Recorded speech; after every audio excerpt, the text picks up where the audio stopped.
नमस्कार मंडळी. आजच्या या व्हिडिओमध्ये मी तुम्हाला 3 स्टोऱ्या सांगणार आहे आणि कदाचित ह्या तिन्ही स्टोऱ्या तुम्हाला चांगल्या वाटतील ही अपेक्षा आहे. स्टोऱ्या चांगल्या आहेत, ऐकण्यासारख्या आहेत, फॅमिलीसोबत ऐकण्यासारख्या आहेत आणि स्टोरी सांगता वेळेस ना तुम्ही जर कल्पना केली तर त्या अजून चांगल्या वाटतील याची खात्री मी तुम्हाला देतो. तर आपल्या सुरुवातीच्या स्टोरीकडे वळूयात. आज मी जी कथा तुम्हाला सांगणार आहे, या कथेमध्ये मी ज्या प्रकारे रचना केलेली आहे ती कदाचित थोडीफार चुकली सुद्धा असावी किंवा काही शब्द इकडच्या तिकडे झाले असावेत. पण कथा चांगली आहे आणि मला अपेक्षा आहे जर माझं काही चुकलं तर तुम्ही मला क्षमा कराल. बरं, जीवन जगणं खूपच अवघड आहे जर जोडीला साथीदार नसेल.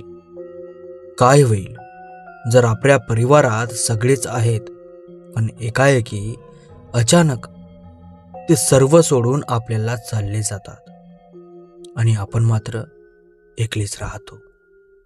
त्यावेळेस खूप कठीण असतं ना जगणं. तसंच काहीतरी माझ्या सोबत पण झालंय. आमचा पूर्ण परिवार कुठेतरी फिरायला गेला होता. त्यात काका, काकू, आत्या, मामा, मामी, माझे भाऊ आणि माझे आई वडील. पण दुर्दैवाने त्यांच्यावर दरोडेखोराचा हल्ला झाला आणि त्या हल्ल्यामध्ये माझा पूर्ण परिवार मारला गेला. ते तर नाही आले पण त्यांची बातमी नक्की आली की ते सर्व या जगातून गेलेत म्हणून. असं वाटलं की पूर्ण जगातील दुःखाचा डोंगर हा माझ्याच अंगावर येऊन पडलाय. कुणाच्या खांद्यावर डोकं ठेवून रडायला सुद्धा खांदा उरला नाही. आता मी एकलाच होतो आमच्या घरात. आमचं घर फार मोठं आहे कारण फॅमिली पण मोठीच होती ना. काही दिवस, काही महिने आणि काही वर्ष होतात आणि घरात एखाद्या भूतासारखा मीच फिरायचो. एक दिवस आमच्या गार्डन मधील बोरीच्या झाडाखाली एक मुलगी बोरं वेचत होती. दिसायला अगदी सुंदर. तिच्या कपड्यावरून ती गरीब घराण्यातून आहे असं वाटत होतं. आमच्या घरात काम करण्यासाठी 1-2 नौकर होते. त्यातील एका नौकराला मी म्हणलं, अरे जाधव काका, आपल्या गार्डन मधल्या बोरेखाली एक मुलगी बोरं वेचत आहे बघा, तिला इकडे घेऊन येसाल का? जाधव काका गेले आणि त्या मुलीला घरात घेऊन आले. ती मुलगी माझ्या समोर उभी होती आणि भित्र्या आवाजात काहीतरी म्हणण्याचा प्रयत्न करत होती. मी तिला म्हणलं, अगं जरा स्पष्ट बोलशील, मला समजेल असं. त्यावर ती म्हणली, मला माफ करा साहेब, मी वेचलेले सर्व बोरं देऊन टाकेन, पण मला मारू नका. तिचं बोलणं एकदम साधंभोळं होतं आणि पाण्यासारखं स्वच्छ. मी तिला विचारलं, काय ग पोरी, कुणाची तू? त्या मुलीनं उत्तर दिलं, मी गोपाल भंग्याची पोर आहे. तिचं असं बोलणं ऐकताच जाधव काका भडकले आणि म्हणाले, हे कार्टे, पहिले सांगता येत नाही का तुला तू कोणाची येते? चल चौकटीच्या बाहेर उभी राहा. आता मलाची सगळी खोली धुवून काढावी लागेल. हो बाहेर. जाधव काका असं बोलताच ती दचकली आणि मागे सरू लागली. मी जाधव काकाला म्हणलं, काय काका, तिच्यावर धावू नका, ती लहान आहे, तिला तेवढी समज नाही. मी असं म्हणल्यावर काका तिथून रागाने निघून गेले. ती मुलगी कदाचित 15 वर्षाची असावी. मी तिला म्हणलं, ए पोरी, राग मानून नको घेऊ, जा तू तुझ्या घरी. बघा, त्या काळामध्ये ना जे खालच्या जातीचे लोक होते त्यांना घरामध्ये येण्यासाठी परवानगी नव्हती. त्यांना नाही आमच्या कोण्या वस्तूला हात लावण्याची परवानगी होती. त्यामुळे जे आमचे काका आहेत ते जरा तिच्यावर धावलेच होते. आता जे मी तुम्हाला सांगतोय हे फार जुन्या काळाचं आहे. आताच्या काळामध्ये तसं काही नाही. देवाची कृपा. बरं, ती घरातून निघून गेली. मला ना ती मुलगी फार आवडली होती. मला तिच्याशी लग्न करण्याची इच्छा सुद्धा होऊ लागली. पण अडचण अशी होती की ती माझं वय आणि तिचं वय जरा जास्तच फरकामध्ये होतं. आणि जे माझं वय होतं ते खूप जास्त होतं, किमान 40 वर्ष. आणि मी लग्न नव्हतं केलं बरं का. जेव्हा माझा पूर्ण परिवार मला सोडून गेला होता त्यावेळेस मी ठरवलं होतं, माझ्या या परिवारात कोणीही दुसरं येऊ शकणार नाही. माझा आवडता परिवार मला सोडून गेला तर मी दुसरा नवा परिवार निर्माण करणार नाही. मी असाच राहीन आणि असाच मरून जाईन, असं मी ठरवलं होतं. पण या मुलीला बघितल्यावर माझी तीव्र इच्छा झाली लग्नाची. काय माहीत, ही मुलगी मला साक्षात लक्ष्मीचं रूपच वाटत होती. मी मान्य करतो की ती खालच्या जातीची होती, पण माझ्या मनात बसली होती. मी समाजाचा विचार नाही केला आणि दुसऱ्या दिवशी तिच्या घरी गेलो, तिच्याशी लग्न करण्याचा प्रस्ताव घेऊन. तिच्या आई वडिलांचं काहीच चाललं नाही माझ्यासमोर, कारण मी राजघराण्याचा वंशज होतो. गावातील सर्वात मोठं घर हे आमचंच होतं. आमच्यासमोर गावातलं कुणीच बोलायचं नाही आणि कुण्याच घराचं कुणाचंच चालायचं नाही. त्या मुलीसोबत माझी लग्नाची इच्छा असल्याने माझ्यासमोर कुणाचंच काहीच चाललं नाही. आमच्या घरात काम करणारे नोकर, माझे शेजारी, आमचे दुसरे नातेवाईक ते मला म्हणत होते की अरे ती खालच्या जातीची आहे, तिच्यासोबत लग्न करणं हे काय बरोबर नाहीये. पण मला कुणाहून काही फरक पडत नव्हता आणि मी तिच्यासोबत लग्न केलं. आता ती माझी बायको झाली होती. मी तिचं नाव प्रेमाने माया असं ठेवलं होतं. आणि माझं नाव मी तर सांगायचा विसरलोच. माझं नाव होतं पुरोहित. मी खूप आनंदी होतो, एवढं की दिवस रात्र माझ्या चेहऱ्यावरची चमक जायची नाही. पण मी जेवढा आनंदी होतो ना, माया तेवढीच दुखी होती. पण जसे जसे दिवस जात गेले तसे तसे तिचं वागणंही बदलत गेलं. तिला समजलं होतं की दुखी राहून काही नाही होणार. जे आहे यातच सुख मानावं लागेल. मी 55 वर्षाचा झालो आणि माझ्या अंगावरून अचानक वारं गेलं. कमरेपासून खालचा भाग काम करणं बंद झाला होता. माझं अवघड काम सुद्धा मायालाच करावं लागत होतं. खूप डॉक्टरांना दाखवलं, मोठमोठ्या वैद्यांना दाखवलं, धागे दोरे जे करता येईल ते सर्व काही विलाज करून बघितला. पण माझ्या या बिमारीचा विलाज नाही सापडला. मला चांगलंच आठवतंय, अमावस्येची रात्र होती. काळा कुट्ट अंधार होता. आकाशात ढगांचा कडकडाट होता. विजा चमकत होत्या आणि जोर जोरात पाऊस आणि वारा सुटलं होतं. आणि असं वातावरण गेल्या 3 दिवसापासून एकसारखं होतं, पण आज जरा जास्तच होतं. त्या काळ्या कुट्ट अंधारात बघत माया दरवाजाशी उभी होती. काय विचार करत होती काय माहीत. पण काही वेळ उभी होती आणि अचानक दचकन दचकली, घाबरली आणि घरात माघारी धरली. आणि मायाने बाहेर बघत आवाज दिला, कोण कोण आहे तिकडे? समोर या. मायाने असं म्हणताच भिजलेल्या पाण्याने एक पाऊल दरवाजाच्या आत आलं. त्या पायाची मोठमोठाली बोटं होती.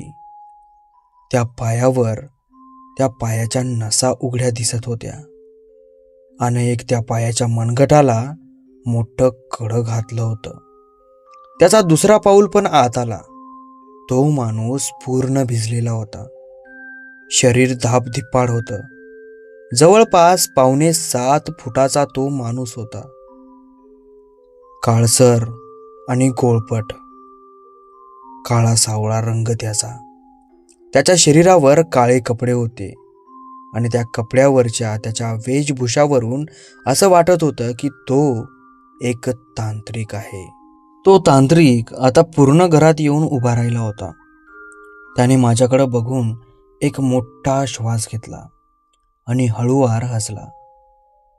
माझ्या पलंगावर येऊन बसला.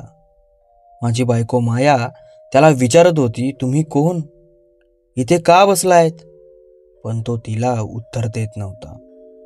तो माझ्याकडे बघून मला बोलायला लागला आणि म्हणला, काय पुरोहित, कसं काय, आठवतंय का काही मला दिलेलं वचन? माया हे ऐकून रागात आली आणि तिने जोरात विचारलं, ए तू कोण आहेस आणि असं काय बोलतोस? तो परत मला बोलला, ही कोण आहे? मी म्हटलं, माझी बायको माया. असं ऐकताच तो चकित झाला आणि खुशही झाला आणि म्हणाला, बरं बरं, चल आता तुझं वचन पूर्ण कर. त्याचं असं बोलणं ऐकून माझ्या डोळ्यात पाणी आलं. मी हळूवार माझ्या उशाला ठेवलेला चाकू हातात घेतला आणि जोरात स्वतःच्या छातीत मारून घेतला. कारण मला माहीतच होतं, ही वेळ एक ना एक दिवस माझ्यावर येणारच आहे. त्याच कारणामुळं मी नौकराच्या हातून एक छोटासा चाकू माझ्या उशाला ठेवला होता, मायाच्या माघारी. माझं असं कृत्य करताच माया जोरात ओरडली आणि रडू लागली. तांत्रिकही जोरजोरात ओरडू लागला. तो चिडू लागला, जमिनीवर मुठी मारू लागला. माझा श्वास रोखण्याचा प्रयत्न करत होता, पण नाही रोखू शकला. तांत्रिक चिडू ओरडू लागला आणि म्हणू लागला, तू असं नाही जाऊ शकत. माझं कर्ज आहे तुझ्यावर, तुला परत यावं लागेल, तुला नाही मरू देणार मी. तांत्रिकाचं असं बोलणं ऐकून माया चकित झाली की तांत्रिक असा का बोलतोय. थोड्या वेळाने ओरडून तांत्रिक शांत राहिला आणि त्यात मायाने विचारलं, तुम्ही असं का बोलत होताय माझ्या नवऱ्याबद्दल? तुम्ही त्याला का म्हणत होते, तुला नाही मरता येणार, तुला नाही मरता येणार, तुला नाही मरता येणार, मी तुला परत आणणार, तुझ्यावर माझं कर्ज आहे, तुम्ही असं का म्हणत होते? मायाचं असं बोलणं ऐकून तांत्रिक मायाला म्हणाला की तुला याची काही गरज नाही जाणून घेण्याची, पण तुला जर तुझा नवरा पाहिजे असेल तर मी म्हणेल तसं तुला करावं लागेल. तांत्रिकाचं असं बोलणं ऐकून मायाच्या भरलेल्या डोळ्यात आनंदाचे अश्रू मिसळायला लागले. मायाला विश्वासच बसत नव्हता की तांत्रिक असा म्हणतोय की माझा नवरा परत जिवंत होईल. मायाने पुन्हा तांत्रिकाला नवलाने विचारलं, तुम्ही म्हणताय ते खरं आहे का? खरंच का हो? माझा नवरा परत येईल का?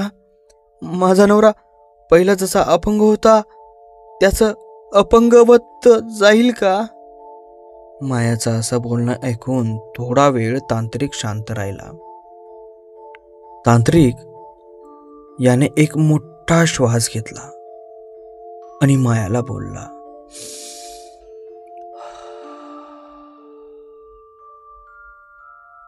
हे बघ पोरी, मी जे काय तुला म्हणलं ते सगळं काही खरं आहे. तुझा नवरा परत जिवंत होऊ शकतो आणि ते पण जसा सुरुवातीला होता ना तशा प्रकारे तो जिवंत होऊ शकतो. त्याचा अपंगपणा देखील जाऊ शकतो. पण हे सगळं करण्यासाठी तुला माझ्यासाठी काही करावं लागेल बरं का.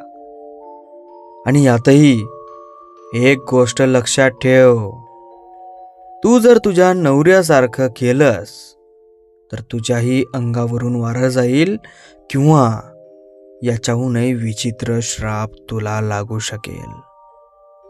तांत्रिकाचं असं बोलणं ऐकल्यानंतर मायाला समजलं की माझ्या नवऱ्याच्या अंगावरून जे वारं गेलं ते याच तांत्रिकामुळे गेलं होतं.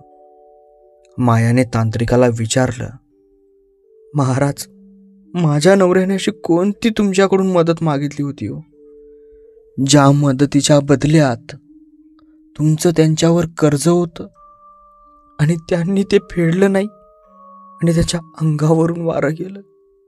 तांत्रिकाने मायाचं बोलणं ऐकलं आणि मायाला तांत्रिक बोलायला लागला, हे बघ पोरी, तुला हे सगळं जाणून घेण्याची गरज नाही बरं का, आणि जरी पण तुला ऐकायचं असेलच तर तू तुझं काळीज घट्ट करून ऐक. तुझं आणि तुझ्या नवऱ्याचं लग्न झालं, त्यानंतर तू या घरामध्ये सून म्हणून आलीस. तुझा नवरा तर खूप सुखी होता, पण तू सुखी नव्हती. तुझा नवरा तुला तुझ्या बापाप्रमाणे वाटायचा. का नाही वाटणार, तो तुझ्या बापाच्याच वयाचा तर होता ना. तो तुझ्यासाठी तुझ्यावर जास्त प्रेम करायचा, पण तो ज्या प्रकारे तुझ्यावर प्रेम करायचा तू त्याच्यावर त्या प्रकारे प्रेमच करत नव्हती. तुझं प्रेम मिळावं यासाठी तो माझ्यापाशी आला. तुझ्या मनात तुझ्या नवऱ्याबद्दल प्रेम प्रगट व्हावं यासाठी त्याने माझ्याजवळ तंत्रविद्येचा वापर केला आणि तुला त्याच्या प्रेमामध्ये खेचलं. तुझ्या मनामध्ये त्याने त्याच्याबद्दल प्रेम व्यक्त केलं आणि या बदल्यात मी त्याला एक उपहार मागितला होता, आणि तो उपहार असा होता, तुझ्या नवऱ्याच्या गावामध्ये एक मुलगी होती जिचा जन्म त्यावेळेस झाला होता ज्यावेळेस सर्व ग्रह एका रेषेत उभे होते. मला ती मुलगी हवी होती, पण पवित्रपणे मला तिचा बळी द्यायचा होता. तिचा बळी दिल्यानंतर मी या जगातला सर्वात ताकदवर तांत्रिक होतो. माझ्याजवळ त्या सर्व शक्त्या आल्या असत्या ज्या शक्त्यांच्या मदतीने मी माझं मरण टाळलं असतं. मी या जगामध्ये ते सगळं काही केलं असतं जे दुसरा कोणताही तांत्रिक करू शकला नसता. पण तुझ्या नवऱ्याने मला दगा दिला.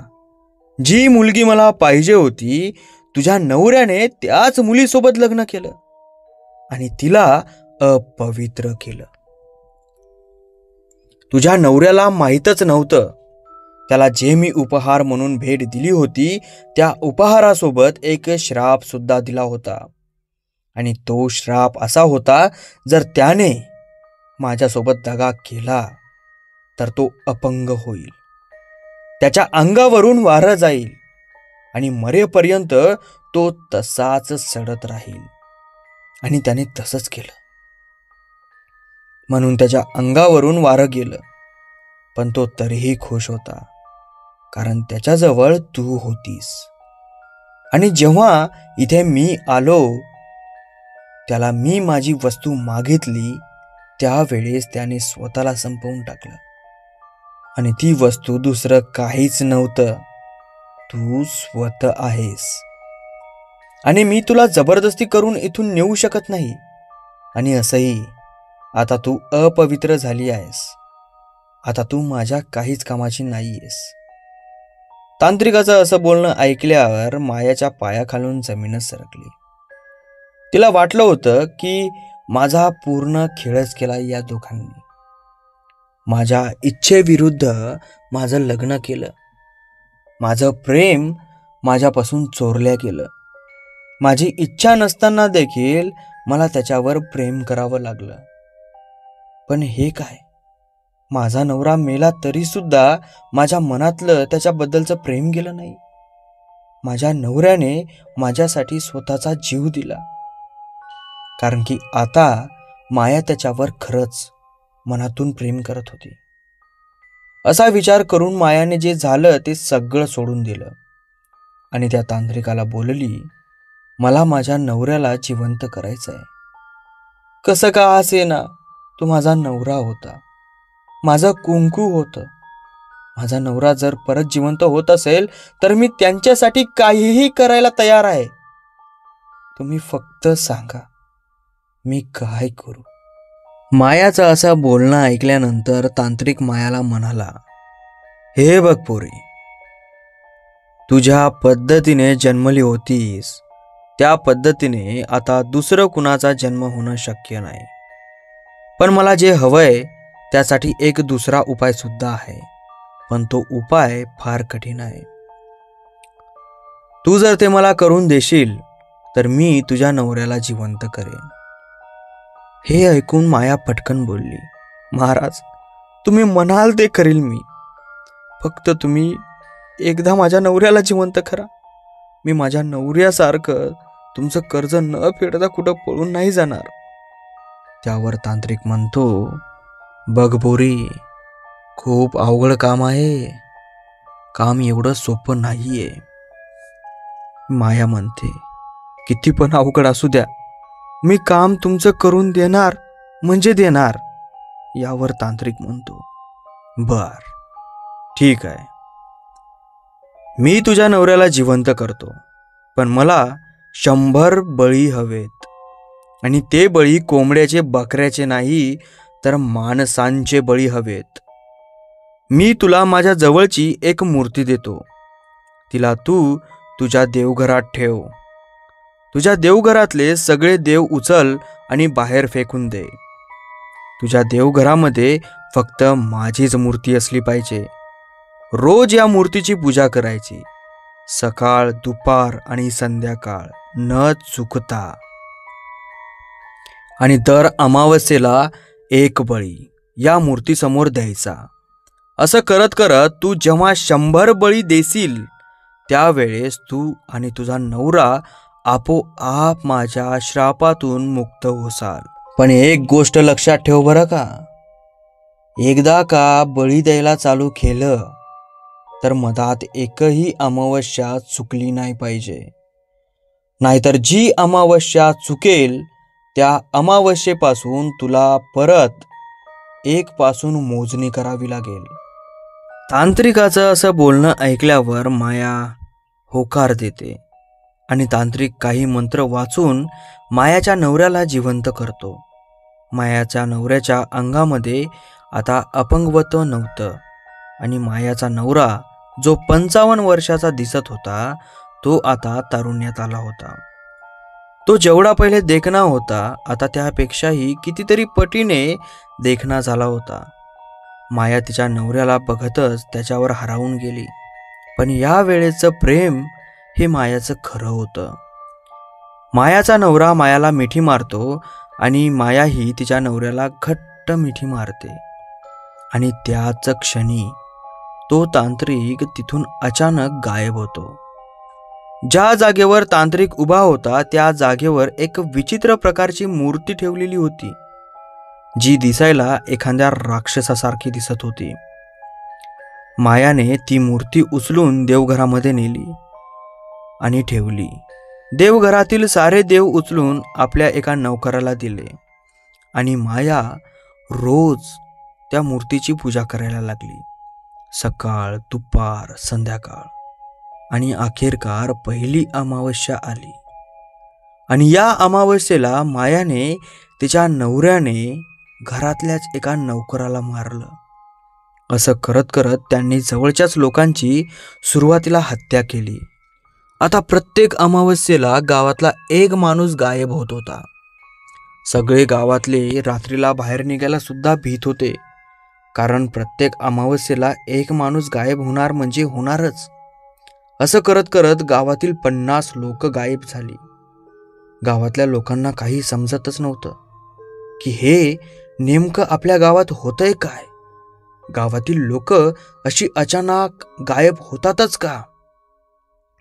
एखाद्या जनावरांनी खाल्लं म्हणावं तर त्यांची हाडकं सुद्धा सापडत नव्हती, ना कपड्याचे एखादं चिंदूक. एखादा का गायब झाला की त्याच्या नामोनिशाण संपून जायचा. सगळ्यांना समजलं होतं की हे काहीतरी दुसराच प्रकार आहे.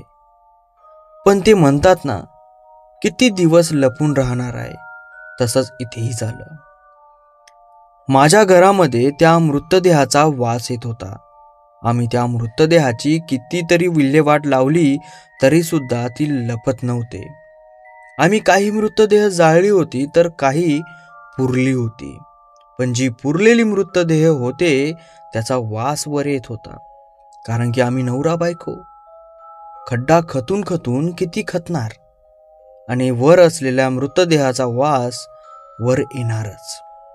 आणि एका अमावस्येला एका गावकऱ्याच्या मुलांनी आम्हाला मृतदेह पुरता वेळेस बघितलं आणि त्याने पूर्ण गावात बोंबाबोंब केली. सगळ्या गावकऱ्यांच्या चेहऱ्यावर रागच राग होता. सर्व गावातील लोक आता माझ्या घराच्या समोर येऊन उभी होती. माझ्या घरावर दगडं फेकत होती. प्रत्येकाच्या हातात जळकी मशाल होती. असं वाटत होतं आता जर आम्ही त्यांच्या तावडीमध्ये सापडलो तर ते आम्हाला जिवंतच जाळतील. आम्ही आमच्या घराच्या मागच्या दरवाजातून पळ काढला आणि सरळ जंगलात पळून गेलो. आणि काही अंतरावर जाताच आमच्या घराच्या दिशेनं एक आकाशामध्ये पिवळसर रंग दिसत होता, प्रकाश दिसत होता. कारण त्या गावकऱ्यांनी आमच्या पूर्ण घराला आग लावली होती. आमचं गावातलं सगळ्यात मोठं घर, एखादा राजवाडा, तो ढणढण जळत होता. आम्हाला आमच्या घराची अग्नी जाणवत होती. त्यातील जळणाऱ्या सर्व वस्तू जाणवत होत्या. त्यातील देवघरातील ती मूर्ती जाणवत होती. आता मनात उरली होती ती एकच भीती, तो तांत्रिकाने दिलेला श्राप. कारण की जळत्या घरात ती मूर्ती जळाली आणि आता एकही बळी नाही भेटणार. आता पुढे आमच्यासोबत काय होणार हे आम्हालाच ठाऊक नव्हतं. पण आम्ही दोघांनी एकमेकांचा हात पकडून जंगलातल्या रस्त्याने पळ काढला. आता आम्ही दोघेही जण त्या जंगलामध्ये बेभान पळत होतो. आम्हाला भीती होती की आमच्या पाठीमागं गावकरी येतील आणि आम्हाला मारतील. पण आमच्या पाठावर कुणीच नव्हतं, आणि जे आमच्या पाठावर होतं ते आमचे कर्मच होते. जंगलामध्ये कितीही धावलो तरी असं वाटत होतं की जंगल आता संपणारच नाही. आम्ही एका जाग्यावर थांबायचं ठरवलं.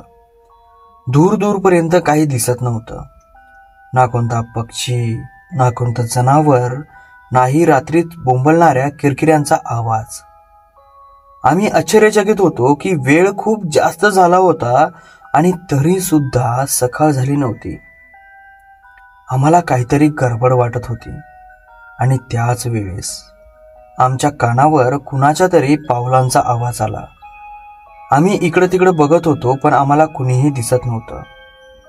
पण थोड्या वेळातच त्या काळ्या कुट्ट अंधारातून काही माणसं समोर येत होती, आणि ती माणसं बिनमुंडक्याची होती. त्यातील एकाच्याही धडावर डोकं नव्हतं. सगळ्यांची डोके छाटलेली होती, आणि त्यांचे जे शरीर होते ते जवळपास आमच्या ओळखीचेच होते. जे आम्ही गेल्या 50 अमावस्येला ज्या लोकांच्या बळी दिल्या होत्या त्या लोकांची ती शरीर होती. आणि आता ते लोक आमच्या जवळ येत होते. कदाचित ते आमच्यापासून बदला घेणार होते. मला चांगलंच ठाऊक होतं, आणि मायालाही चांगलंच ठाऊक होतं की आता आमचं काहीच खरं नाही. आणि जे हे सगळं काही होतंय ना, हे सगळं काही त्या तांत्रिकाच्या श्रापामुळे होतंय. आणि आम्हाला ठाऊक झालं की हा जे सगळा काही प्रकार आहे तो फक्त आणि फक्त तांत्रिकाचा श्रापच आहे. त्या तांत्रिकानं दिलेली मूर्ती ती जळत्या घरात जळून गेली.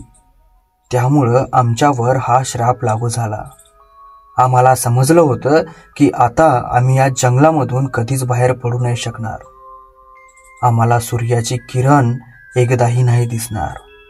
आम्हाला चांगलंच ठाऊक झालं होतं आम्ही या जंगलामध्ये आता कायमस्वरूपी अडकून बसलो होतो. आणि ज्या लोकांचा आम्ही बळी घेतला होता ते लोक हळूवार आमच्या समोर एक एक पाऊल टाकत आमच्या जवळ येत होते. ते एवढ्या जवळ आले आणि जवळ येऊन एकदम शांतपणाने थांबले. मी आणि माया एकमेकाला मिठी मारून आम्ही दोघांनी डोळे घट्ट बंद केले. आणि आम्ही दोघही जण खाली टोंगळ्यावर बसलो. त्या मृतदेहांनी आमच्यावर हल्ला केला. आम्हाला इतकं मारलं, आमच्या दोघांच्या अंगावरचे पूर्ण कपडे फाडले. आम्ही दोघही जण निर्वस्त्र झालो. आमच्या अंगावर अशी एकही जागा राहिली नाही ज्या जागेवर आम्हाला लागलं नाही, जखमा झाल्या नाहीत. आणि मग ते अचानकपणे गायब झाले. आम्ही दोघही जण उठलो, एकमेकांचा हात पकडला आणि त्या जंगलाने पुन्हा चलत निघलो. पुन्हा काही वेळ जातो, काही दिवस जातात आणि पुन्हा तसेच पावलं आमच्या कानावर येतात आणि पुन्हा ते आम्हाला मारून पुन्हा निघून जातात. आम्हाला आता माहीत झालं होतं, हा एक असा श्राप आहे ज्या श्रापामध्ये प्रत्येक अमावस्येला आम्ही ज्यांचा बळी घेतलेला आहे ते येणार, आम्हाला मारणार आणि परत गायब होणार.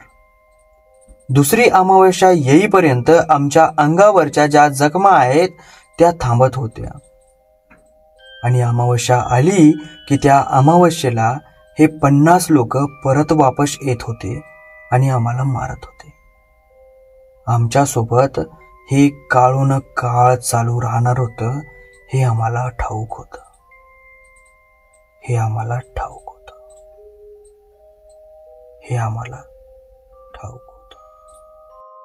Story number 2. एक मोहन नावाचा माणूस आपल्या घरामध्ये TV बघत बसला होता. टीव्हीवरचे शोज, मूव्हीज तो चांगला एन्जॉय करत होता. रात्रीच्या 8:30 ते 9चा टाईम होता. त्याच्या मोबाईलची स्क्रीन ऑन झाली आणि त्या मोबाईलवर एक कॉल आला. मोहनने त्याच्याकडे लक्ष दिलं आणि दुर्लक्ष केल्यासारखं केलं, कारण की मोहनला माहीत होतं की आपल्या फोनवर रोजच कंपनीचे कॉल येतात, व्हॉइसमेल येतात आणि तो त्यांना इग्नोर करत होता. त्यामुळं मोहननं यावेळेसही तो कॉल इग्नोर केला आणि तो TV बघण्यामध्ये व्यस्त होता. जवळ काही खाण्याच्या वस्तू होत्या, सोफ्यावर आरामशीर बसलेला होता आणि तो TV बघत होता. पुन्हा त्याच्या मोबाईलची स्क्रीन ऑन झाली, पुन्हा त्याच्यावर कॉल आला. यावेळीसुद्धा मोहनने दुर्लक्ष केलं. कित्येक वेळा त्याचा मोबाईलची स्क्रीन ऑन ऑफ होत होती. मग मोहनची इच्छा नसताना सुद्धा मोहनने त्याचा मोबाईल हातामध्ये घेतला आणि चेक केला. त्याच्यामध्ये एक व्हॉइसमेल आला होता. मोहनने तो व्हॉइसमेल ओपन केला आणि ऐकला. त्याच्यामध्ये होतं की मोहन, तू त्याच्यावर भरोसा करू नको. फक्त एवढाच व्हॉइसमेल होता. आणि हा व्हॉइसमेल ऐकताच मोहनच्या पायाखालून जमीन सरकली. मोहनच्या अंगाला घाम यायला लागला. मोहनच्या हातामध्ये जे जेवण होतं तो घास त्या ताटामध्ये फटकर खाली पडला, कारण की तो आवाज त्याच्या बायकोचा होता आणि त्याची बायको 10 वर्षाच्या अगोदर मेली होती. मोहनने स्वतः त्याच्या बायकोला पुरलं होतं, म्हणजे मेल्याच्या नंतर जो अंतिम संस्कार वगैरे असतो तो सगळं काही त्या मोहनने केलं होतं. आता हे कसं शक्य आहे?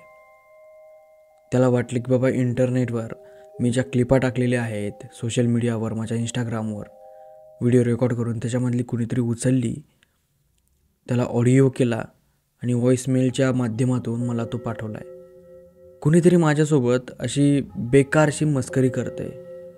मोहनला असंच वाटलं होतं. मोहनने त्याच्याकडे थोडं दुर्लक्ष केलं आणि मोबाईल ठेवून दिला. पण त्याच्या लक्षात आलं की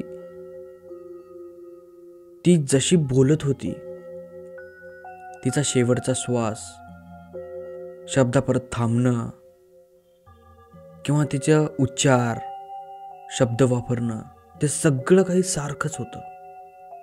मोहनने पुन्हा मोबाईल हातामध्ये घेतला. पुन्हा तो व्हॉइसमेल ओपन केला. त्याच्यामधला तो आवाज पुन्हा ऐकला. मोहन, तू त्याच्यावर भरोसा करू नको. मोहन, तू त्याच्यावर भरोसा करू नको. मोहन, तू त्याच्यावर भरोसा करू नको. तो वारंवार हा आवाज ऐकत गेला. त्याला कन्फर्म कळालं की या आवाजामध्ये काहीतरी वेगळं आहे. कुणीतरी आपल्याला बोलण्याचा प्रयत्न करत आहे. असं शक्य नाहीये, पण हेही शक्य नाही की मी जे रेकॉर्ड केलेले त्याच्यामध्ये असा क्लिअरली आवाज आहे म्हणून. काहीतरी गडबड आहे. मोहन त्या नंबरवर फोन करू लागला, पण फोन लागत नव्हता.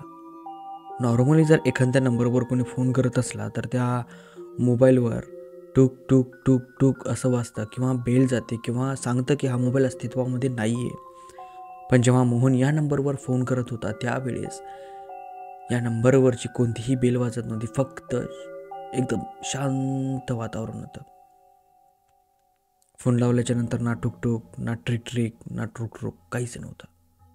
सगळं काही सायलेंट. असं वाटत होतं की एकदम झिरो. एक ती ट्यून असते बघा, तशा प्रकारची ट्यून मोहनला ऐकू यायला लागली. मोहन त्या रात्री खूप परेशान झाला. तो आवाज इतके वेळा ऐकत होता की त्याला असं वाटत होतं की या आवाजामध्ये काहीतरी आहे आणि असूही शकणार ना, कारण की 10 वर्षाच्या अगोदर मेलेल्या बायकोचा आवाज जर असा आला तर माणूस घाबरणारच. खूप वेळा ऐकलं त्याला काही सापडलं नाही त्याच्यामध्ये. दुसरा दिवस उजाडतो, तो आपल्या ऑफिसमध्ये जातो आणि काम करायला निघतो. काम करता करता जेव्हा पण त्याचा मोबाईल वाजला तेव्हा तो दचकतो. तेव्हा तो मोबाईलकडे बघतो. त्याला वाटतं की तोच व्हॉइसमेल, तोच नंबर आला असेल. प्रत्येक वेळेस, जितक्या वेळेस पण त्याचा मोबाईल वाजला तेवढ्या वेळेस तो दचकतो. त्याचं मन काही त्या ऑफिसमध्ये लागत नव्हतं. मग त्याने दुपारी सुट्टी घेतली आणि घराकडे येण्याचं ठरवलं. घरी यायला बसला, तो व्हॉइसमेल पुन्हा ऐकू लागला. आणि त्या व्हॉइसमेलमध्ये असं असतं की तू आता तुझ्या बेसमेंटमध्ये आहे, तुझ्या तळघरात.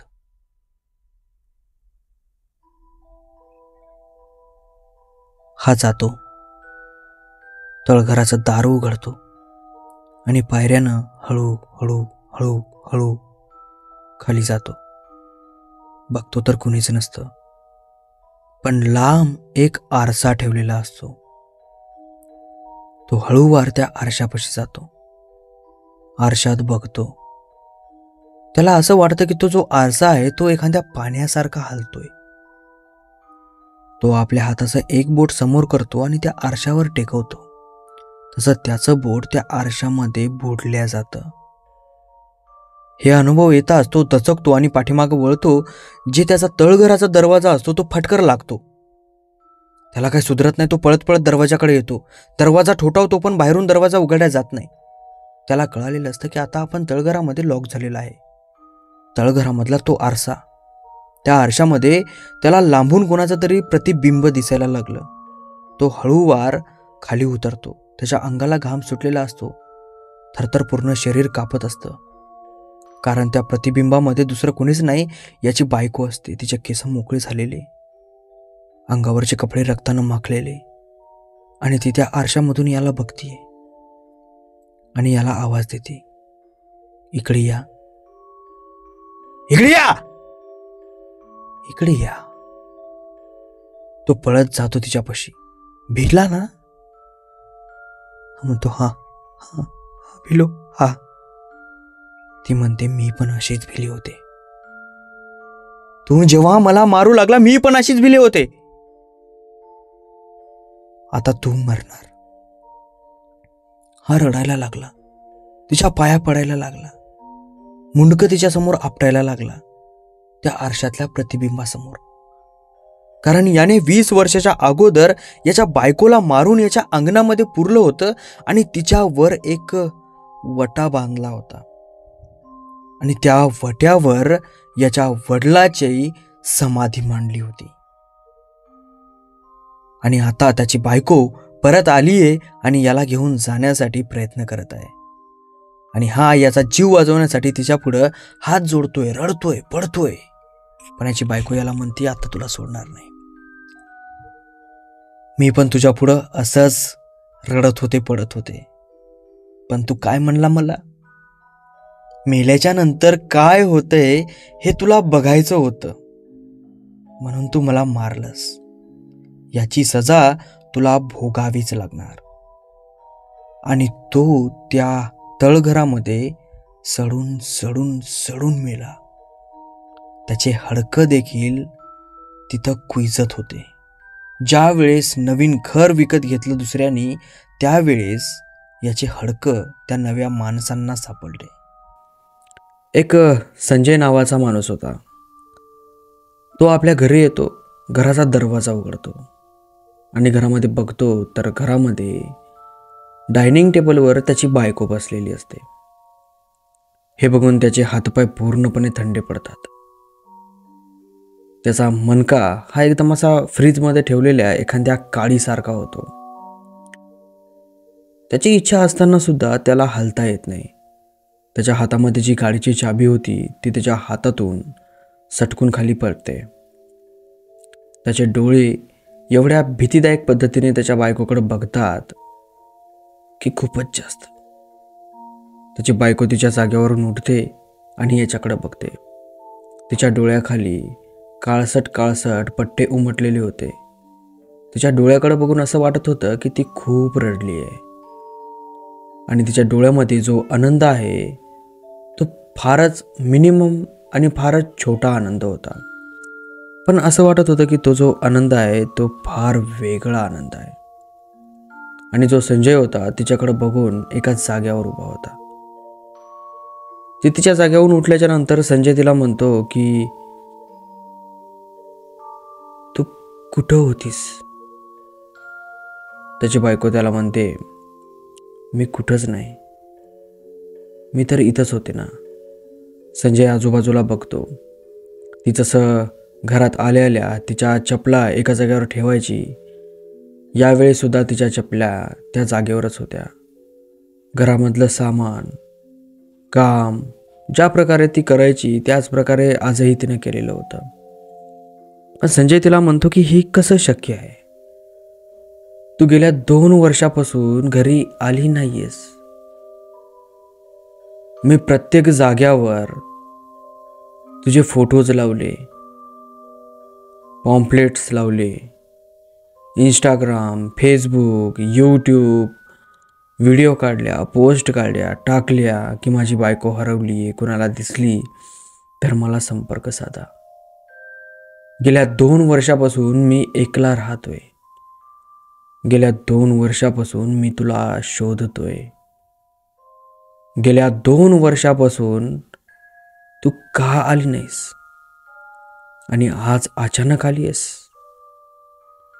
त्याची बायको हळूवार त्याच्या जवळ येते, त्याचा हात पकडते, त्याच्या हाताला पकडून टेबलवर बसवते, त्याला जेवायला वाढते. तो जेवण करतो आणि झोपण्यासाठी रूममध्ये जातात. तो त्याच्या पलंगावर झोपलेला होता. त्याच्या छातीवर त्याच्या बायकोनं हात ठेवलेला होता आणि डोकं त्याच्या खांद्यावर ठेवलेलं होतं. ती गार झोपेमध्ये होती. तिच्या श्वासाचा आवाज संजयला येत होता आणि संजय एकसारखा वर छताकडे बघत होता, विचार करत होता. 2 वर्षाच्या नंतर अचानक माझी बायको आली आहे आणि ती अशा प्रकारे राहतीये की ती कुठं गेलीच नाही. ती अशा प्रकारे वागतीये की काही झालंच नाही. ती अशा प्रकारे राहते की काही बदललंच नाही. संजय याच विचारामध्ये होता. रात्रभर झोपला नाही. सकाळ होते. सकाळ झाल्याच्या नंतर संजय त्याच्या बेडवर बसून डोक्याला हात धरून बसलेला होता. त्यावेळेस त्याची बायको त्याच्या रूममध्ये आली. त्याला म्हणली, काय झालं? तो संजय म्हणला की आपल्याला पोलीस स्टेशनला जायला पाहिजे. त्याची बायको म्हणली, का? तो म्हणला की नाही, काहीतरी गडबड आहे. 2 वर्षापासून अचानक माझ्यासोबत असं घडतंय, काहीतरी गडबड आहे. त्याची बायको म्हणते की काय गडबड आहे? संजय म्हणतो, बघ ना, माझा मोबाईल घे, माझ्या मोबाईलमध्ये व्हॉट्सअप उघडून बघ, फेसबुक उघडून बघ, इंस्टाग्राम उघडून बघ, माझं यूट्यूब चॅनल उघडून बघ. मी सगळ्यामध्ये तुझ्याबद्दल पोस्ट टाकलेले आहेत, तुझे फोटोज अपलोड केलेले आहेत, मी आर्टिकल टाकलेले आहेत की तू हरवली आहेस, मला तुला बघायचं आहे, कुणाला दिसली तर मला संपर्क साधा. त्याची बायको त्याच्या हातचा मोबाईल घेते, बघते. तोही बघतो की आपली बायको काय बघते म्हणून. त्याची बायको त्याच्या फेसबुक अकाउंटवर जाते, बघते तर तिथं एकही पोस्ट नव्हती. इंस्टाग्राम अकाउंटवर जाते, तिथंही एकही पोस्ट नव्हती. नाही इंस्टाग्राम, नाही फेसबुक आणि नाही यूट्यूब, कशावर काहीच नव्हतं. तो म्हणत होता की मी बाहेर अनेक जाग्यावर तुझे पॉम्पलेट लावलेत, बघ चाल. तो घराच्या बाहेर गेला. बाहेर जिथे जिथे यानं पॉम्पलेट लावले होते त्या त्या जागा हिला दाखवल्या. पण त्या जागेवर पॉम्पलेट्स नव्हते. मग हा म्हणला की नाही, खूप खूप मोठी गडबड आहे, आपल्याला पोलीस स्टेशनला जायला पाहिजे. त्याची बायको म्हणली की हां, काही प्रॉब्लेम नाही, आपण जाऊयात. त्याची बायको आणि तो पोलीस स्टेशनला जातो. तिथं बसतात. टेबलवर एक हवालदार येतो आणि याच्या बायकोला म्हणतो की प्रॉब्लेम सॉल्व झाली ना, आता तर काही अडचण नाही ना. ते हवालदार त्याच्या बायकोला बोलत असताना बघून तो संजय म्हणतो की अरे हवालदार, तुम्ही काय पागल झालात काय? 2 वर्षापासून गायब होती ही. मी जी तक्रार नोंदवली होती ना, ती तक्रार मला हिला दाखवायची आहे. चला दाखवा, चला लवकर दाखवा. हवालदार एकसारखा याच्याकडे बघतो आणि हिच्याकडे बघतो. ही स्मित हास्य देते आणि होकार हलवते. दोघंजण आत जातात, बघतात तक्रार. तर त्या तक्रारीमध्ये संजयची बायको नाही तर संजय हरवल्याची तक्रार होते. हे बघितल्याच्या नंतर संजय एकदम घाबरला. त्याच्या अंगामधून जणू असं अवसानच निघून गेलं. त्याला समजलं नाही की हे काय झालंय आणि मी 2 वर्ष होतो कुठं. मी रोज तर घरी यायचो, रोज तर येऊन घरी झोपायचो. मला माझी बायको दिसली नाही रोज. मला वाटलं की माझी बायको हरवली, पण इथे तर उलट झाले. संजयला समजत नव्हतं. मग संजय आणि त्याची बायको घरी आल्याच्या नंतर त्याची बायको संजयच्या हातावर हात ठेवते आणि त्याला म्हणते की तुम्ही गोळ्या खात नाहीत ना, आणि त्याच्यामुळेच तुमच्यासोबत असं होतंय. जो संजय होता तो मनोरुग्ण होता. मानसिक स्थिती त्याची बरोबर नव्हती, पागल होता. आणि त्याला असं वाटत होतं की 2 वर्ष त्याची बायको घरातून गायब होते. खरं म्हणलं तर 2 वर्ष संजय जाग्यावर नव्हता. कोण्या दुनियेत होता काय माहीत, कुठं काय करत होता काय माहीत. पण एक गोष्ट झाली होती, संजय आणि त्याची बायको एका ठिकाणावर कारनं जात होते. त्यामध्ये त्या दोघांचा ॲक्सिडेंट झाला. ॲक्सिडेंटमध्ये संजय कारच्या खाली उतरला आणि कारच्या समोर टोंगळे टेकवून कारच्या पाया पडत होता. संजयची बायको कारच्या खाली उतरली, त्याच्या खांद्यावर हात ठेवला, त्याला उठवलं, त्याला विचारलं तू कोणाच्या पाया पडतोयस? संजय म्हणला की मी तिच्या पाया पडतोय. तिनंच आपला ॲक्सिडेंट केला, तिनंच आपल्याला वाचवलंय आणि तिच्या कृपेनेच आपण आता जीवन जगणार. तेव्हापासून संजय थोड्या विचित्र गोष्टी करू लागला. विचित्र बोलत होता, कधी कधी विचित्र राहत होता, वेगळ्या पद्धतीनं लोकांकडे बघत होता. आणि कदाचित यावेळेसही तसंच झालं असावं.